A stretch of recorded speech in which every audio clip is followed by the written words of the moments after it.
एक बार फिर से आपके अपने YouTube channel Anil study official में आपका स्वागत है। आशा करता हूं कि आप सभी लोग स्वस्थ होंगे, मस्त होंगे और आपकी तैयारी भी बहुत अच्छी चल रही होगी। नमस्ते दोस्तों, आज का हमारा टॉपिक है SSC GD कांस्टेबल एग्ज़ाम 2026 के लिए हिंदी का प्रैक्टिस सेट नंबर 1। क्योंकि हमारा हिंदी का जो मेन सिलेबस है वो ख़त्म हो गया है।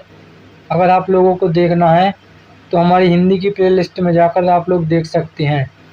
तो चलिए बिना देरी किए हुए वीडियो की शुरुआत करते हैं। और जो क्वेश्चन जो जिस साल पूछा गया है उसके नीचे वहाँ पर वो मेंशन भी किया गया है। क्वेश्चन नंबर 1 में कहा गया है कि विद्यालय का संधि विच्छेद क्या है। तो विद्यालय के संधि विच्छेद क्या होता है? तो विद्यालय के संधि विच्छेद होता है विद्या प्लस आलय, यानी कि इसका ऑप्शन नंबर 1 करेक्ट आंसर होगा। ये क्वेश्चन SSC GD 2023 में पूछा गया है। क्वेश्चन नंबर 2 में कहा गया कि निराश का विलोम शब्द क्या है। तो निराश का विलोम शब्द बताना है। तो निराश का विलोम शब्द क्या होता है? तो निराश का विलोम शब्द होता है आशावान, यानी कि इसका option number B correct answer होगा। इसके बाद अगला क्वेश्चन देखते हैं। तो अगला क्वेश्चन है क्वेश्चन नंबर 3। क्वेश्चन नंबर 3 में क्या कहा गया कि आंखों का तारा मुहावरे का अर्थ क्या है। तो आंखों का तारा मुहावरे का मतलब होता है अत्यधिक प्रिय होना, यानी कि इसका option number B correct answer होगा। इसके बाद अगला क्वेश्चन देखते हैं। ये क्वेश्चन SSC 2021 में पूछा गया है। क्वेश्चन नंबर 4 में कहा गया है कि कर्म शब्द का पर्यायवाची क्या है। तो कर्म का पर्यायवाची होता है कार्य, यानी कि इसका option number B correct answer होगा। इसके बाद अगला क्वेश्चन है क्वेश्चन नंबर 5। क्वेश्चन नंबर 5 में कहा गया है कि विद्यार्थी में कौन सा समास है। तो विद्यार्थी में कौन सा समास है देखेंगे। तो विद्या प्लस आर्थी, तो विद्यार्थी में कौन सा समास है। तो विद्यार्थी में तत्पुरुष समास, यानी कि इसका option number B correct answer होगा। इसके बाद अगला क्वेश्चन है क्वेश्चन नंबर 6। क्वेश्चन नंबर 6 में कहा गया कि सज्जन शब्द का सही विलोम क्या है। तो सज्जन शब्द का जो सही विलोम होगा वो क्या होगा, वो होगा दुर्जन, यानी कि इसका option number A correct answer होगा। और ये सन मैंने इसलिए लिखा है ताकि आप लोगों को पता चल सके कि कौन सा क्वेश्चन किस वाले सन में पूछा गया है। आप सभी लोग इन सन को गौर में रखिएगा और क्लास को पूरा देखिएगा। और क्लास पसंद आए तो वीडियो को लाइक शेयर कमेंट करिएगा और चैनल पर नए हो तो चैनल को सब्सक्राइब करिए। इसके बाद आगे बढ़ते हैं और अगला क्वेश्चन देखते हैं। तो अगला क्वेश्चन है क्वेश्चन नंबर 7। क्वेश्चन नंबर 7 में कहा गया कि जो कभी ना मरे के लिए एक शब्द क्या है। तो जो कभी ना मरे उसको क्या कहा जाता है। तो इसको कहा जाता है अमर, यानी कि इसका option number A correct answer होगा। इसके बाद अगला क्वेश्चन है क्वेश्चन नंबर 8। क्वेश्चन नंबर 8 में कहा गया कि राम ने पत्र लिखा। तो राम ने पत्र लिखा वाक्य में कर्ता कौन है।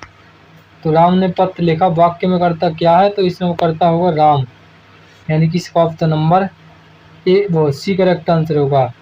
कर्ता का मतलब होता है जो कार्य करने वाला व्यक्ति होता है उसको कर्ता कहा जाता है। क्या कहा जाता है? कर्ता कहा जाता है। इसके बाद अगला क्वेश्चन है क्वेश्चन नंबर 9। क्वेश्चन नंबर 9 में क्या कहा गया है। तो इसमें कहा गया कि गगन का पर्यायवाची क्या है। तो गगन का पर्यायवाची बताना है, आप सभी लोग बताएंगे। तो गगन का पर्यायवाची होता है आकाश, यानी कि इसका option number B correct answer होगा। कौन सा होगा? इसका option number B correct answer होगा। इसके बाद अगला क्वेश्चन देखते हैं, आगे बढ़ते हैं। तो अगला क्वेश्चन है क्वेश्चन नंबर 10। क्वेश्चन नंबर 10 में कहा गया है कि हाथ पर हाथ धरे बैठना मुहावरे का अर्थ क्या है। तो हाथ पर हाथ धरे बैठना मुहावरे का अर्थ क्या होता है। ये ऑप्शन आप लोगों को दिए गए हैं, करेक्ट आंसर आप लोग बताएंगे कमेंट सेक्शन में। तो हाथ पर हाथ धरे बैठने का मतलब क्या होता है? आराम करना, यानी कि 10वीं का जो होगा option number B correct answer होगा। सॉरी वो गलती से हो गया था। Option number B correct answer कौन सा? काम ना करना। इसके बाद अगला क्वेश्चन है क्वेश्चन नंबर 11। क्वेश्चन नंबर 11 में कहा गया है अत्यधिक वर्षा के लिए एक शब्द क्या है। तो अत्यधिक वर्षा के लिए एक शब्द क्या होता है ये बताना है। तो अत्यधिक वर्षा के लिए जो एक शब्द होता है वो क्या होता है।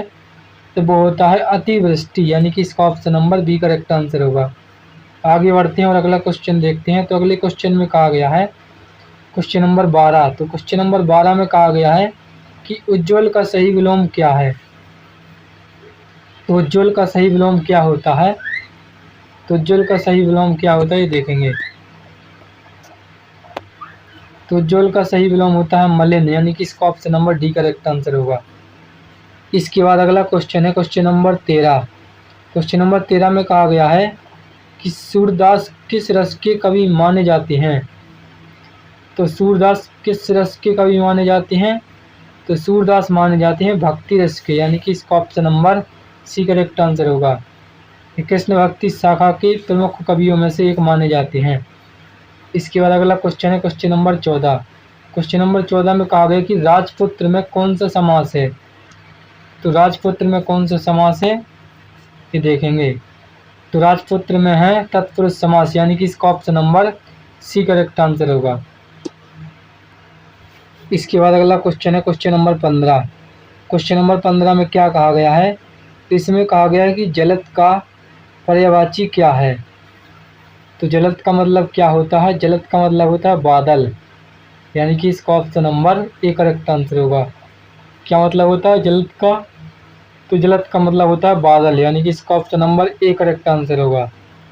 इसके बाद आगे बढ़ते हैं और अगला क्वेश्चन देखते हैं। तो अगला क्वेश्चन क्या है ये देखेंगे।